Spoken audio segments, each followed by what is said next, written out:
Un bilan sous la forme d'un espoir raisonné. La MINUSCA opère avec une bonne partie de ses forces et de sa police depuis un peu plus de 3 mois. Nous avons déjà fait face à une grande crise à Bangui en octobre.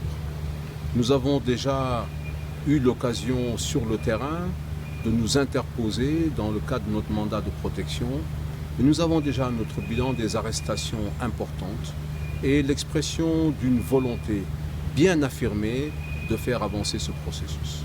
Et de ce point de vue, je me félicite de la réunion du 27 décembre dernier, où les forces vives de la nation autour du chef de l'État se sont penchées sur le processus politique et ont donné leur vision de la seconde phase du processus, qui est celle des consultations à la base.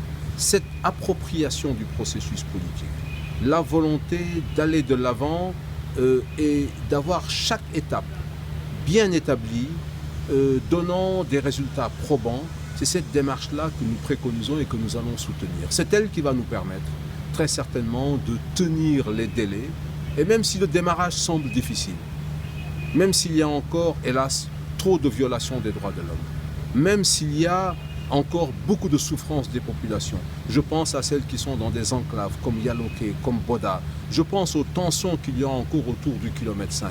Malgré tout cela, il y a une force qui se déploie progressivement, font un travail remarquable de prévention, de bons offices. Nous avons des compagnies du génie qui sont en train d'aider à améliorer le trafic sur les routes importantes sur lesquelles nous escortons.